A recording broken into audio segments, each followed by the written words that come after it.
السلام عليكم، أنا أحمد سمير، أهلا بيكم في فيديو جديد.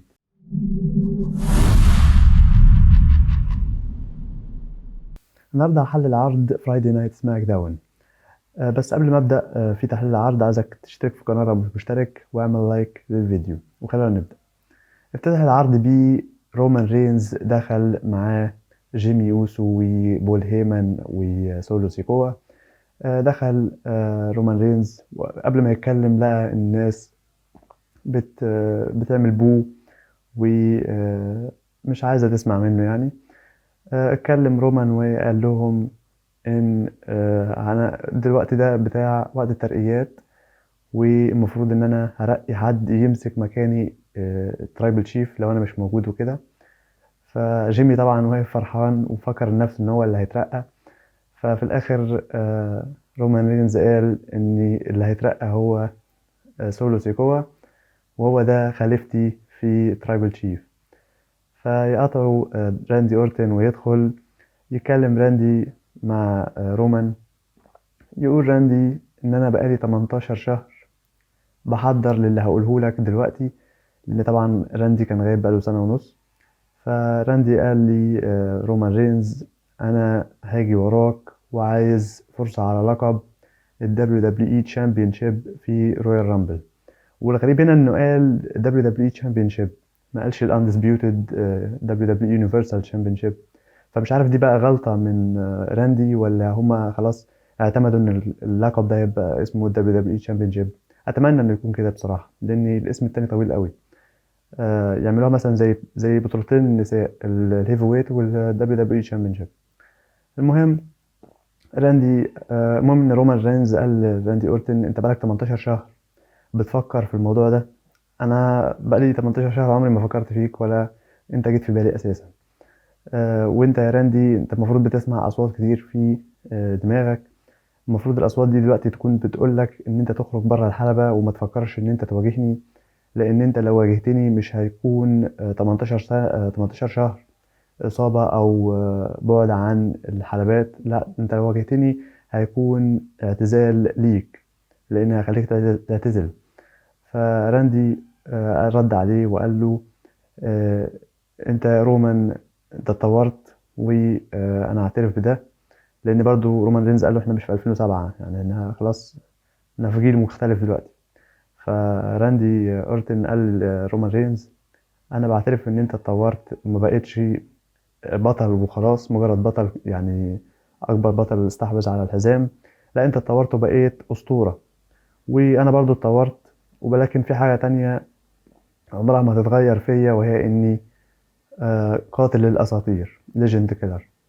وقال له وحاول يعمل عليه ار كي او، لكن هرب منها رومان رينز. فراندي اورتن قال لرومان رينز المفروض تفكر فيا من دلوقتي، وفي حاجه كمان عايز اقولها لك، داديز باك، وسابوه ومشي. فافتتاحية كانت كويسه والبرومو بينهم كان كويس.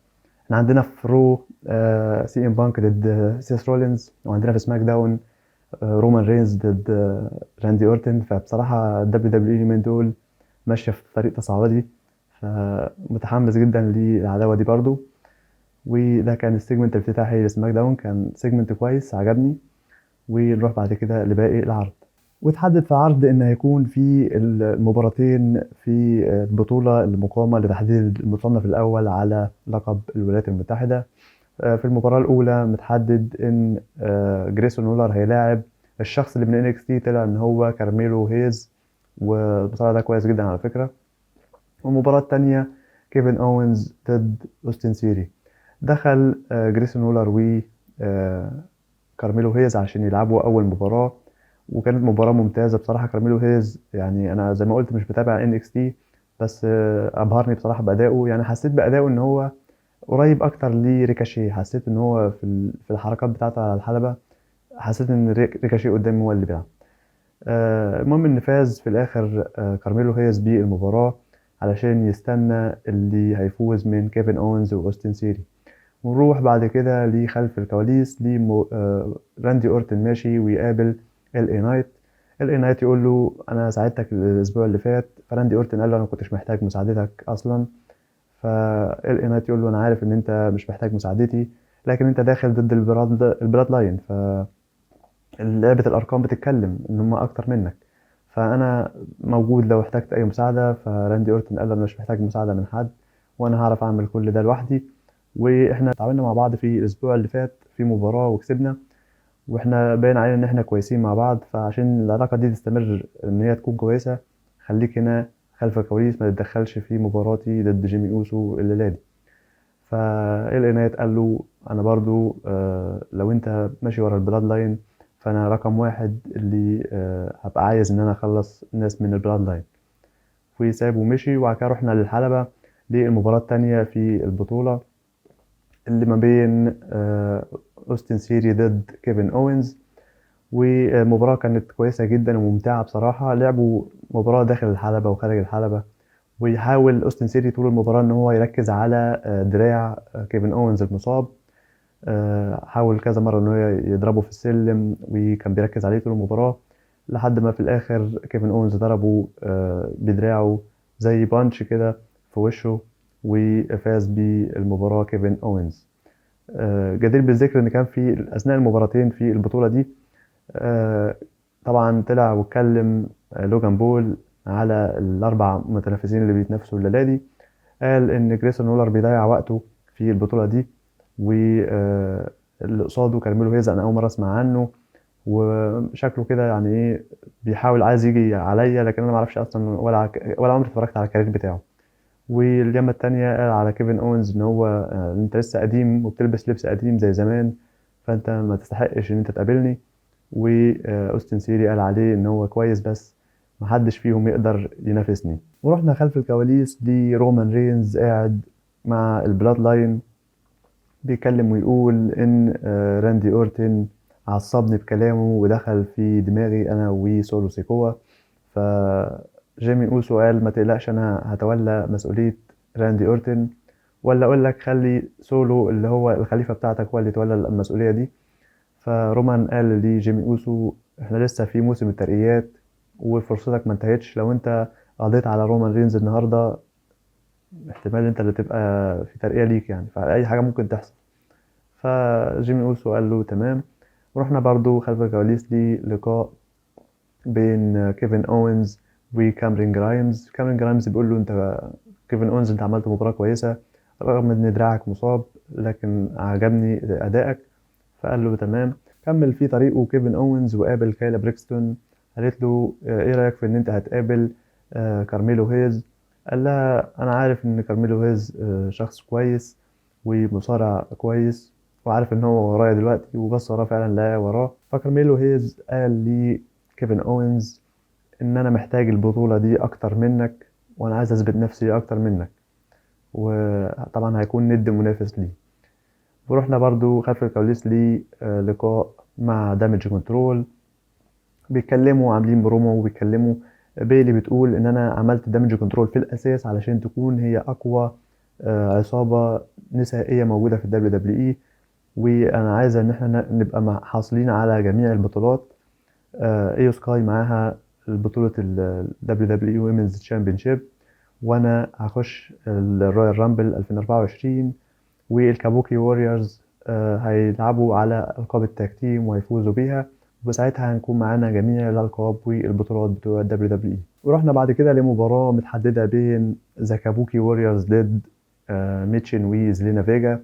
وخلاص بقى كتب ذا كابوكي ووريرز وهم داخلين الحلبة.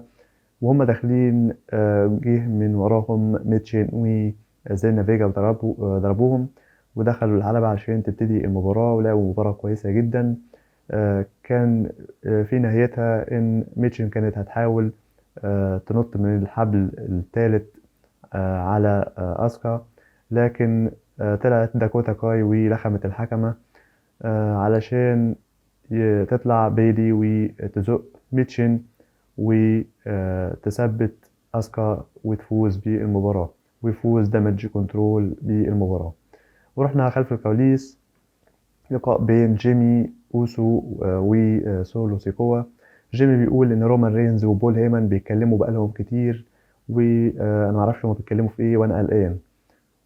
لو حصل لي حاجه يا سولو اكيد انت هتقول لي صح، لو هما بيخططوا لي على حاجه. فسولو بص له وقال له انت اخويا.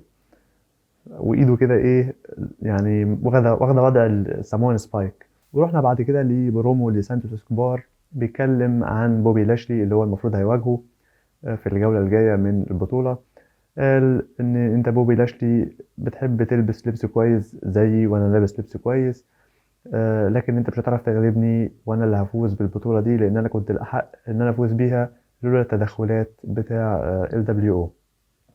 وبعدها طلع بوبي لاشلي برضو واتكلم في برومو، قال ان لوجان بول بيتكلم على جميع المصارعين المشاركين في البطولة دي، وقال ان هو يقدر يغلبهم كلهم. طبعا الكلام ده مش عليا انا.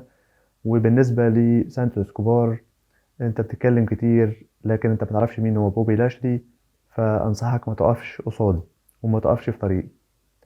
بعد كده رحنا لتحديد مباريات هتتلعب في الاسبوع القادم، وهي طبعا بوبي لاشلي ضد سانتوس كوبار، وكيفن اونز ضد كارميلو هيز، ومباراة بين دراجون لي ضد بوتش على لقب النورث امريكان تشامبيونشيب، وبرضه مباراة ثمانية، مباراة تاج بين دامج كنترول ضد زيلينا فيجا، ميتشن، بيانكا بالير، وشوتزي. فكل ده هيكون الأسبوع القادم. ونروح بعد كده للمين ايفنت، مباراة راندي أورتن ضد جيمي أوسو. ولعبوا مباراة كويسة جدا، وأنا مستمتع بأداء راندي بصراحة، وفرحان إن هو رجع للدبليو دبليو إي بعد عودة بعد غياب طويل. في أثناء المباراة لقينا إن راندي أورتن كان خلاص بيحاول إن هو يعمل الار كي او على جيمي أوسو، لكن سمعنا موسيقى سولو سيكوا وبيدخل علشان عايز يتدخل في المباراة، علشان يجي من وراه ال اي نايت ويضرب سولو سيكوا ويعمل راندي اورتن ار كي او على جيمي اوسو ويثبت ويفوز بالمباراة. فال اي نايت خلاص كده ايه يعني واقف بيعرف راندي ان انت مش محتاج لي ولا لا، انا دخلت زي ما انا قلت وساعدتك برضه حتى لو انت مش محتاج لي. فطبعا فرحان بيه راندي اورتن علشان يجي من ورا راندي، يجي من ورا ال اي نايت رومان رينز ويضربه ويخش الحلبة ويتواجه مع راندي اورتن ويبدأوا ضرب في بعض. لكن طبعا فرق العدد البلاد لاين يضربوا راندي اورتن و ال اي نايت، علشان انا قلت طالما 3 ضد 2 يبقى احتمال حد هيجي من خلف الكواليس. فبس ما توقعتش مين اللي يخرج بصراحة. لقينا موسيقى اي جي ستايلز بتشتغل، ودخل اي جي ستايلز من الجمهور من خلف الحلبة علشان يعمل الفينومينال فور ارم على رومان رينز، ويساعد راندي وال اي نايت في ان هم يضربوا البلاد لاين ويخرجوهم بره الحلبة. واثناء ما هم بيحتفلوا يضرب اي جي ستايلز ال اي نايت ويسيبهم كلهم ويمشي، حتى يمشي من جنب البلاد لاين ويسيب المنطقة كلها ويمشي.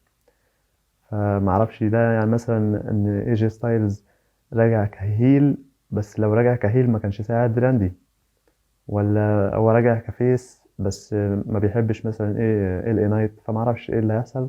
ممكن يكون في عداوة بين ال اي نايت واي جي ستايلز، فده بيتم البناء ليها، هنعرف فيه الأسابيع القادمة.